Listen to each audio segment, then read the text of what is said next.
Welcome to Mr. Fright Nights, where nightmares come to life. If you love bone-chilling, immersive horror stories that feel real, stories that linger long after the last word, then you're in the right place. Before we begin, make sure to like, comment, and subscribe for more terrifying tales. Now, dim the lights, put on your headphones, and prepare yourself. Tonight's horror begins now. Story 1: Shadows in the Alleyway. I clocked out from Twin Oaks Diner at exactly 3:17 a.m. That night, my usual routine was a lost cause. My manager, Pete, had asked me to cover an extra hour because the new waitress got sick halfway through her shift. I obliged. I always do. Balancing two jobs while raising my little boy, Sean, leaves me with nothing but empathy for someone who can't tough out the night. Besides, I needed the overtime. As I shoved open the diner's back door, I was met by a gust of stale air carrying the scent of spoiled grease and rotting garbage. The narrow alley behind the place is a magnet for stray cats and leftover trash. I was so damn tired, but I forced myself to stay alert. There are always creeps lurking around after midnight. When you live in a rough neighborhood, your body learns to stay on edge. I fished my keys from my apron and locked the door behind me. That's when I noticed him. A shape at the far end of the alley, barely illuminated by the flickering overhead lamp. At first I thought it might be a homeless person rummaging through dumpsters, but this figure just stood there, as though waiting. My eyes strained to focus. He was tall and hunched, arms dangling strangely at his sides like they were too long. For his body, for some reason, seeing him triggered a chill up my spine so severe I almost dropped my keys. I've seen enough weirdos in this neighborhood, but something about the way he leaned forward, like a dog sniffing for prey, was all wrong. I fought the urge to curse out loud. Maybe it was pure paranoia, or maybe it was a protective instinct that screamed, "Get away from that man." "Hey, can I help you?" I said. My voice came out a lot firmer than I felt. I guess that's the diner attitude. Act tough, or you'll get walked all over. But whoever he was, he didn't respond. He just stood, his head tilted, his silhouette stuttering under that faulty lamp. I slid my phone from my pocket, ready to call the cops. But in the fraction of a second it took me to blink, he was gone. No footsteps, no scuffling, just an empty alleyway. My eyes darted back and forth, searching for a place he could have ducked into. Nothing made sense. The gates were all padlocked, the dumpsters too close to the wall for someone to slip behind. He disappeared into thin air. Heart pounding, I hurried down the alley, doing quick glances over my shoulder, and got into my car. I was soaked in a cold sweat, feeling insane for spooking so easily. But as I started my engine, my headlights swept across the alley, illuminating that lamp again. I caught a glimpse of something, a face maybe too warped to be human, peering from behind the dumpster. Then it snapped out of view like a glitching shadow. Every hair on my arm stood on end. I slammed my foot on the gas and tore out of the parking lot. No way was I sticking around to figure it out. The entire drive home, I kept twisting my head to check the rearview mirror. It felt like I was being followed, even though the streets were empty. My eyes flickered to every side street, every dark intersection. Shadows danced at the edges of my vision, conjured by adrenaline and dread. Sean was asleep by the time I got in, so I quietly locked every single window and door. Normally, I leave the living room window cracked for fresh air, but not that night. I slid a chair in front of the handle just to be sure. Sitting there in the silent glow of a single lamp, I couldn't shake the feeling that someone was watching my apartment from below. I even peeked through the curtains. Nobody was out there. But fear gnawed at me, making my hands tremble. That tall, hunched figure was wrong in every sense. I've had men whistle at me before, harass me on the street, but this felt like a twisted animal sizing me up. So I told myself it was just exhaustion, too many double shifts. I texted my friend Darcy about it, half laughing at my own paranoia, then forced myself to lie down on the couch. Eventually, Exhaustion devoured the fear, and I drifted off. The next night, everything changed. It started with a smell, like rotten eggs and something chemical, seeping into the diner around 2 a.m. I asked the cook if a pipe had burst, but he swore everything was fine. My eyes watered. It was so foul, but nobody else seemed bothered. Pete said I looked pale, asked if I needed fresh air. I must have seemed anxious, glancing out the windows every 10 seconds, waiting to see that figure. When my shift ended, I hesitated at the back door. I couldn't stop picturing that shape waiting for me again, so I convinced Pete to let me slip out the front. I tried to laugh it off, telling him, I don't want to trip over a cat in the alley or something. But inside, my pulse hammered away, a savage drumbeat of fear. Stepping onto the curb, I scanned the street. Deserted. I exhaled. Relief. I walked briskly to my car, hopped in, and locked the doors. As I turned the key, the overhead lamp inside the diner's entryway flickered. For a split second, I saw his reflection in my side mirror. Twisted limbs, a pale, hollow face with eyes that glowed like an animal caught in headlights. A strangled gasp tore from my throat, but when I spun around, nothing was there. My heart hammered so violently I thought I'd puke. Shit. Get it together. I hissed at myself. I squealed, away from the curb, nearly running a red light in my rush to escape. But blocks later, at a deserted intersection, my rearview mirror revealed headlights far behind me, moving too fast. At first, I assumed it was some joyrider or a cop. Yet the lights suddenly vanished. 1 second they were glaring in my mirror. The next, they blinked out like a dead bulb. I tried to ignore the paranoia ripping through my skull. I wanted to be home, cuddled under a blanket, away from whatever the hell was happening. But in less than 5 minutes, the smell returned. That rotten, eggy stench flooded my car, forcing me to gag. Where the hell was it coming from? All my windows were shut. My AC was off.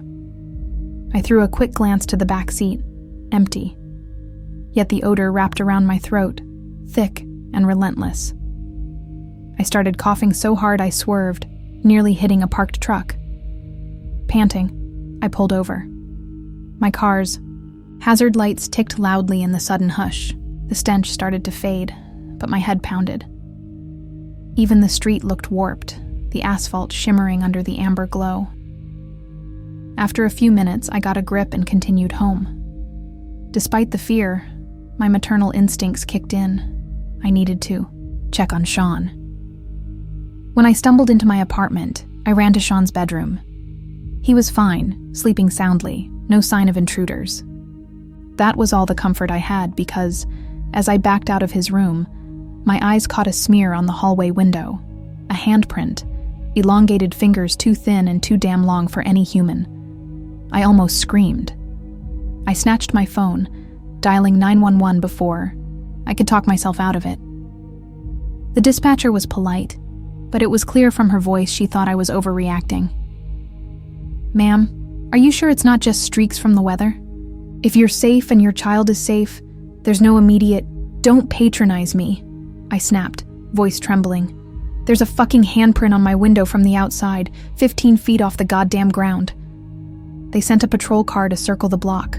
By the time 2 bored-looking cops arrived, the print was gone. Vanished. The glass was squeaky clean. No trace. They politely told me to stay vigilant and left, like I was some basket case with a wild imagination. I barely slept. My nerves were flayed raw. Every passing car outside made me flinch, and that stench still clung to my nose, an impossible odor that wouldn't leave. The final night I worked at the diner, I went in feeling like a hunted animal. Every shadow made me twitch. I swear, even my customers picked up on the tension. Tips were abysmal, which only sharpened my worry. Sean's daycare was overdue, rent was creeping up, but I couldn't function. That shape was in my head, in my nightmares, and I had no idea how to fight something that moved like a ghost. I couldn't stomach going through the alley again, so I took the well-lit route around, the block to my car. I was about to step off the curb when I heard a voice behind me, raspy, almost like nails on a chalkboard. "Avery, come here." I spun, half sure I was hallucinating, but I saw him. No alley, no flickering lights to blame. He stood under a street lamp that burned a harsh white, revealing every horrifying detail. His skin was ashen, stretched too, tight over sharp bones. His eyes weren't eyes at all, more like two reflective orbs that caught the light and shone back, animalistic. His mouth twisted into an imitation of a grin, gaping and wrong. I screamed, a guttural, involuntary shriek. I've never heard a noise like that come out of me. Without hesitation, I scrambled across the street, nearly twisting my ankle. My phone was already in my hand as I bolted for my car. I heard footsteps, heavy, quick. But when I looked over, my shoulder, he was gone. Again, as if the air had just swallowed him. My fingers shook so badly I could barely jam the key in the ignition. The second the engine turned over, I stomped the gas. I needed to pick up Sean and get the hell out of this city. The entire drive, I kept checking the mirror, expecting those eyes to pop up in the back seat. By the time I got to my sitter's house, I was practically hyperventilating. I hurried Sean into the car. He woke up, confused by the panic in my voice, but I told him we were going on a little trip. I decided, screw it.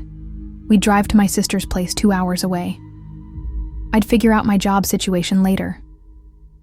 Survival first.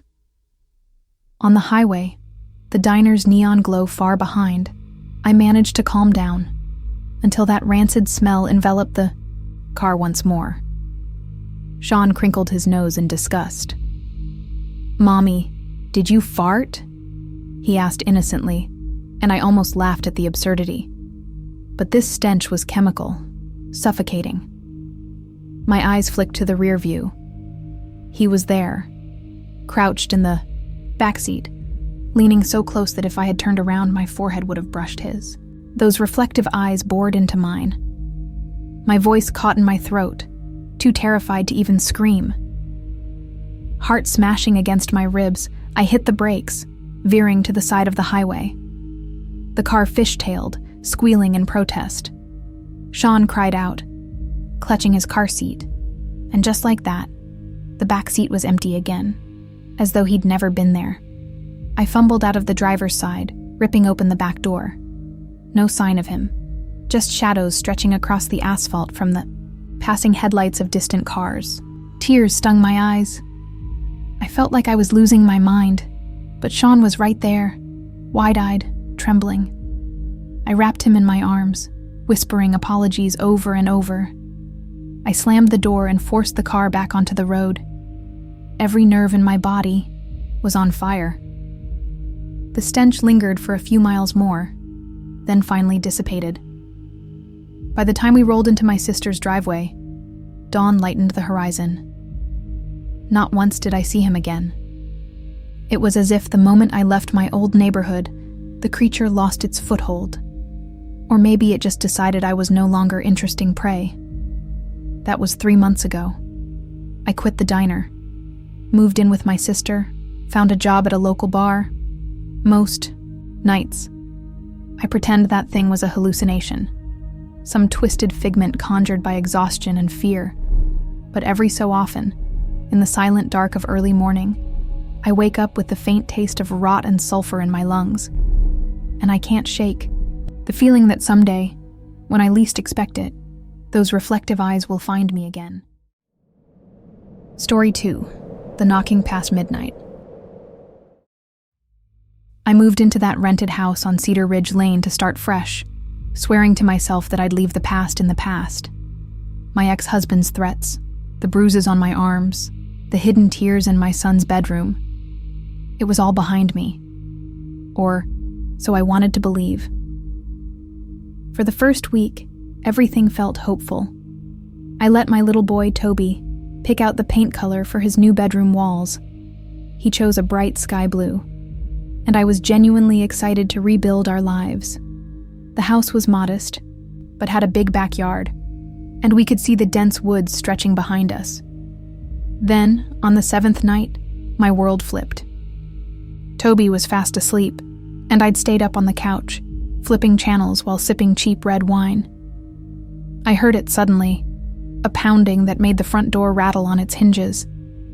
Not a polite knock, but a forceful hammering as though someone intended to break the damn thing down. I jumped up, heart hammering. Checking the clock, 12:13 a.m. I went to the door and peered through the peephole. Nothing. My porch light was on, illuminating empty space. No footsteps, no cars, nobody. Every alarm in my body told me to keep the door locked. The knocking came again, harder this time. "Who's there?" I barked, my voice cracking halfway. Silence. A full minute passed with no movement or sound. I kept my eye pressed to the peephole until my vision blurred. Finally, I slid the chain across, opened the door a crack, and peeked. Out. Dead air. Just the distant rustle of leaves. Even the neighbors' windows were dark. I cursed under my breath and closed up. I reminded myself that I lived in a quiet, safe suburb now. Maybe it was teenagers pulling a stupid prank. Either way, it rattled me. I checked on Toby.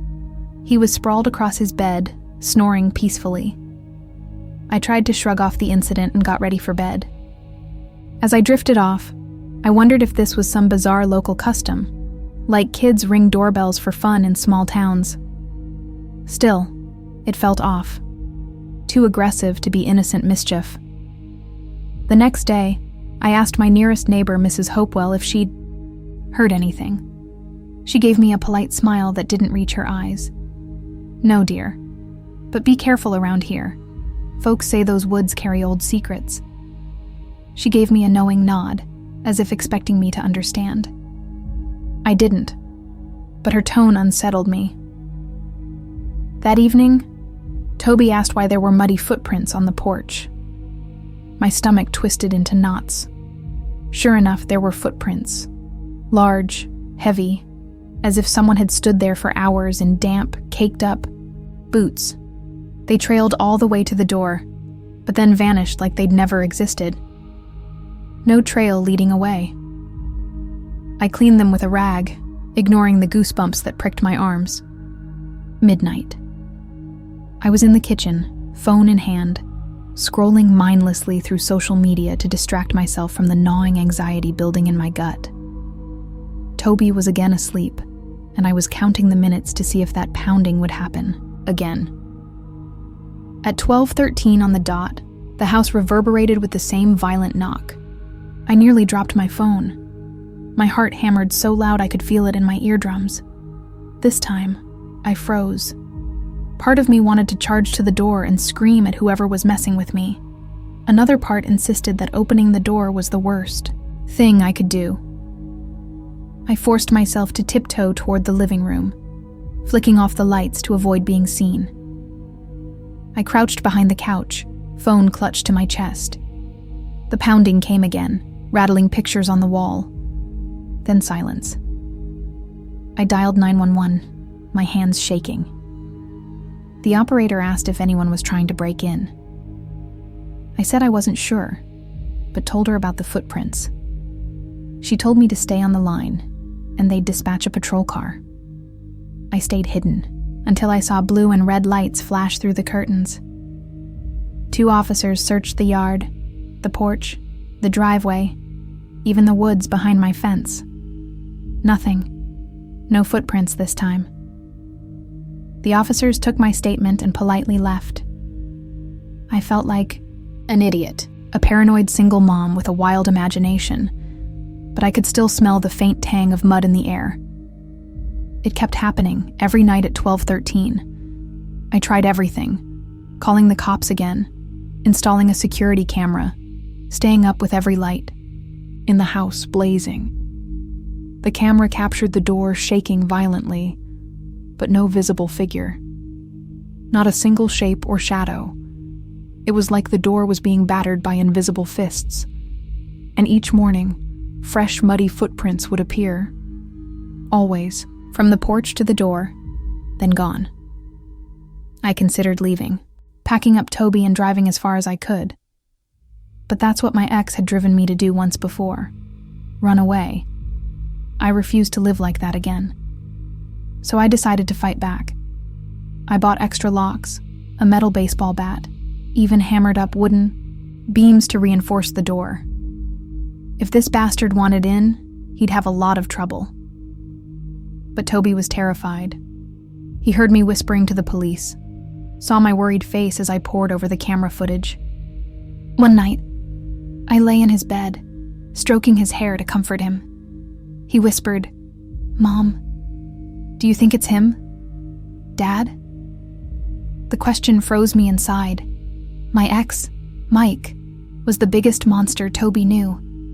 But this knocking, it felt bigger than some angry man with a grudge. It felt impossible. That weekend, I cornered Mrs. Hopewell again. I asked about any local legends, any story about a spirit or a monster that knocks. Her face went pale, eyes darting over her shoulder as if she feared being overheard. Finally, she mumbled, "They say it knocks for the lost ones, broken folks. It's drawn to them, like moths to a flame." She wouldn't say more, just shook her head and scurried back inside. Great. A cryptic neighbor telling me ghost stories, exactly what I needed. I steeled my nerves for a showdown. If this thing was real, some spirit targeting me because it sensed my fear or my shattered past, then maybe I had to confront it head on. Toby was staying at a friend's house that night, so I had the place to myself. The minutes ticked toward midnight, 11, 12:12. I stood by the door, bat in my sweaty grip. My heart raced in my chest. Then it came, a ferocious pounding, so strong the entire frame shook. The clock read 12:13 exactly. My throat constricted, but I forced out a roar. "What the fuck do you want? Leave me alone!" My voice echoed off the quiet walls. The knocking paused. A cold dread slid down my spine. This was it. I yanked the door open. Nobody. I glared at the porch, muddy boot prints. A swirl of night air ruffled my hair. My heart galloped, and my hand tightened on the bat. "Show yourself," I hissed into the darkness. Then I saw it. A figure standing just past the circle of porch light, its form obscured by the gloom. The shape was massive, at least 6.5 feet tall, wearing a filthy coat that dripped with black mud. An oily stench drifted from it, so pungent it made me gag. Its face stayed hidden under what looked like a wide-brimmed hat, shadow swallowing any features.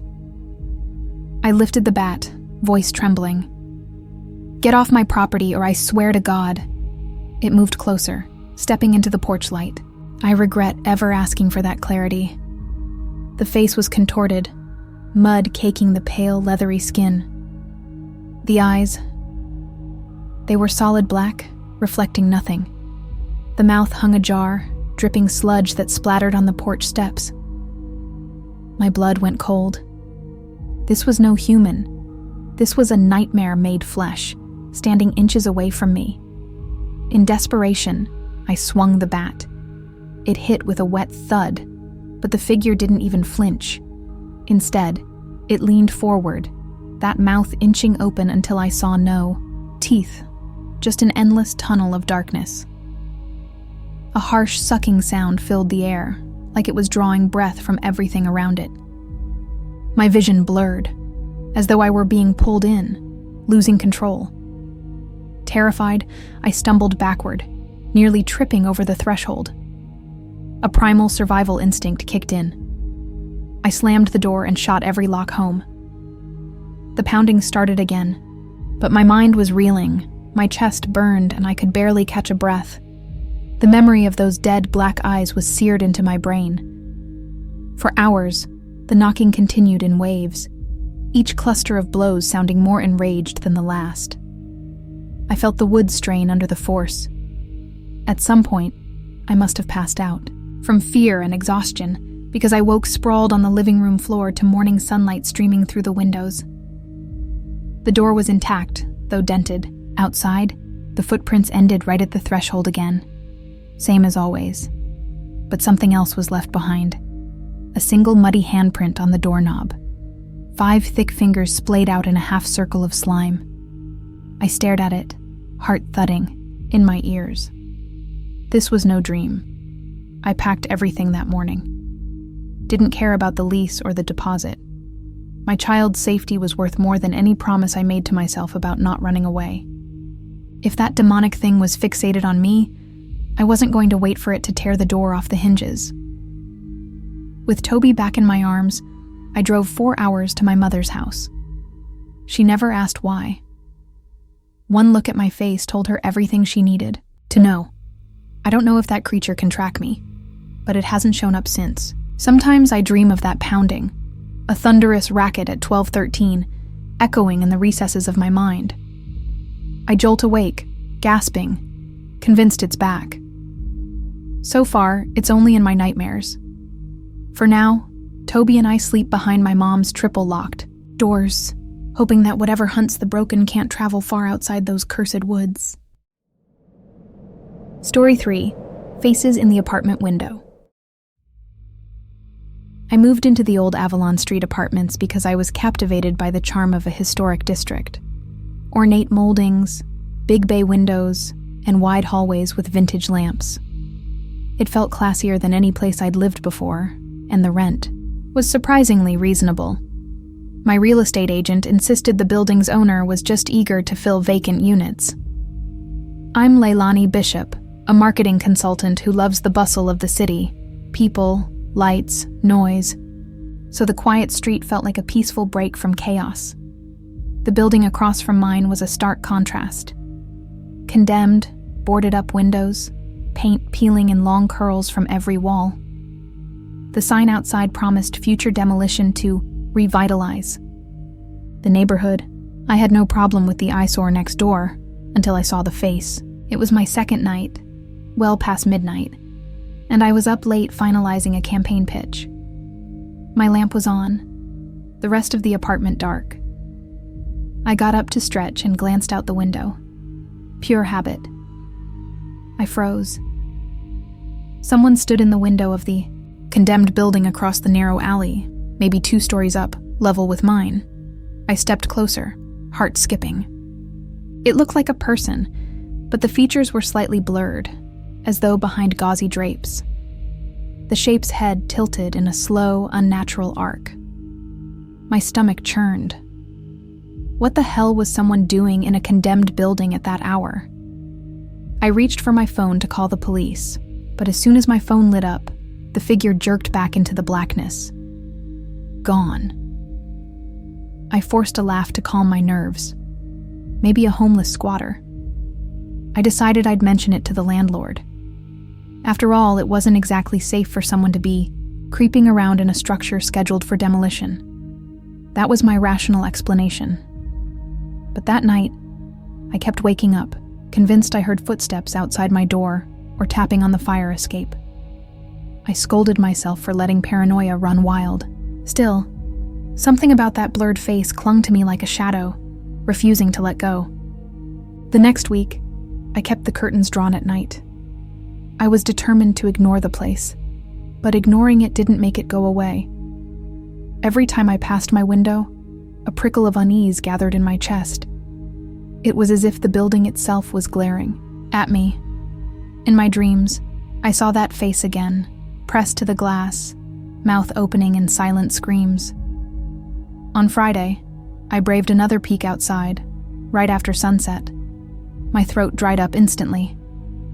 There it was again. A face, but different this time, more detailed. I could make out wide eyes, lips curled back in a startled expression, as though the owner was silently screaming. And it was closer than before. Now on the floor directly across from me, not just near the top. A sinking realization hit me. It was moving from window to window, creeping downward like a spider. Each night, it chose a new vantage point. Some new angle to stare into my apartment. Worst of all, the face was changing. different bone structure, a new angle of the jaw, as though the intruder was cycling through faces. I forced down a wave of panic and decided to handle this head-on. I left my apartment, marched to the building next door, and found every exterior door locked tight with rusted chains. The windows on the first floor were blocked by heavy boards. There was no way to get inside, at least not without a crowbar or a sledgehammer. Yet some presence was up there, mocking me. I called the cops. They arrived, gave me skeptical looks, and checked the perimeter. No sign of forced entry. They told me they couldn't break in because it was private property slated for demolition. They chalked it up to my imagination or some trick of the light. I felt foolish and furious, but the expression on one officer's face told me he believed I was spooked. Just not enough to do anything about it. That night, I invited a friend over, Eliza, who's got a black belt in martial arts and zero patience for bullshit. We shared wine, and I finally confided my fears. She teased me. "You sure it's not a secret admirer? Some hot drifter with a flair for creepiness?" Her attempt at humor didn't comfort me, but it did loosen the knot in my chest. Around midnight, Eliza crashed on my couch while I went to my bedroom, but I woke later to muffled shouting. Heart pounding, I rushed to the living room. Eliza stood by the window, cursing up a storm. She flicked on the overhead light, eyes wide with shock. "I saw it! Some pale face right there!" she hissed, pointing to the building across. "Holy shit, Leilani! You're not crazy!" We stared out the window for a minute, searching. The face was gone, but it had left something behind. My building's window, 2 floors above us, had a smeared red mark. It looked like blood. My stomach lurched, and Eliza covered her mouth. Without thinking, we rushed upstairs to ask the neighbors. We knocked on the door of 3C, the unit with the smeared window. An elderly woman answered, blinking at us in confusion. She let us in, and there on her window was the evidence. A handprint, small, maybe belonging to a child. It was fresh, damp, and reeked of iron. The old woman insisted nobody else had been in her apartment all night. She was too frail to have climbed on a ledge. My mind reeled. Something had reached across the alley, maybe from that rotting building, to slap a bloody print on her glass. Eliza helped me clean it up, but my hands wouldn't stop shaking. I was done being polite with the police. I called again, demanded they come, but they dragged their feet. By the time they arrived, the old woman insisted she'd never seen any handprint. She looked at us blankly, claiming no recollection of letting us in. My blood froze. Was she lying? Or was something manipulating her? Desperate for answers, Eliza and I decided to scale a narrow alley between the buildings, searching for a back entrance into the condemned structure. We found a gap in the chain-link fence, a broken basement door that wasn't as sealed as the rest. Adrenaline flared as we crept inside, flashlights cutting through the damp darkness. The smell of mold and rot assaulted our nostrils. Every hallway was lined with graffiti. Broken glass crunched under our sneakers. Rooms were gutted, bare wires and debris everywhere. But no sign of squatters, no footprints in the thick dust. Just an oppressive silence weighing on us. We explored the second floor, shining our lights through each empty apartment. That's when Eliza found it. A single chair placed by the window, facing my building. The seat was drenched in something dark, half-dried, rancid. I nearly gagged. Next to the chair, scrawled on the wall, were the words, "Where the faces." That phrase twisted my stomach into knots. "What the hell does that mean?" I whispered, but my own voice echoed ominously. We heard a creak behind us, spinning to see a fleeting shadow slip into the corridor. We chased after it, hearts hammering. Nothing. It was like the shape melted into the walls. We both decided we'd had enough. We fled, stumbling back into the night, gasping for fresh air.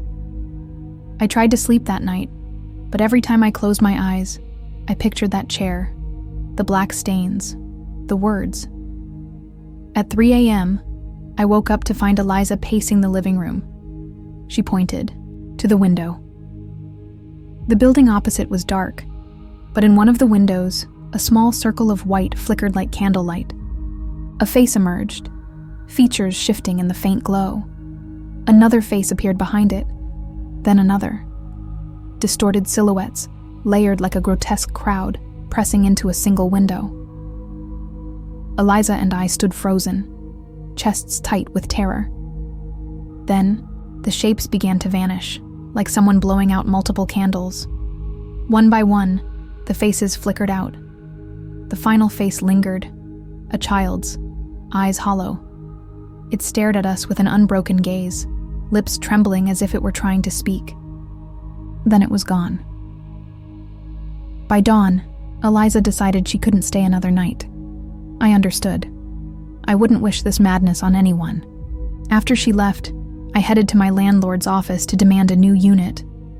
Hell, a new building. He looked at me with pity. You know they're tearing that place down next month, right? Whatever you think you're seeing won't be there for much longer. I almost laughed in his face. Like demolishing the building would solve what lurked inside it.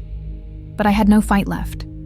I packed my suitcase, called in sick, and found a week-to-week motel on the other side of town. The next few days, I kept an ear out for news of the demolition. Strangely enough, no progress was made. The project was stalled. I never found out why. A month later, I got a text from Eliza with a link to a local news article. Historic Avalon. Building collapses overnight. No injuries reported. The old structure had apparently crumbled in on itself.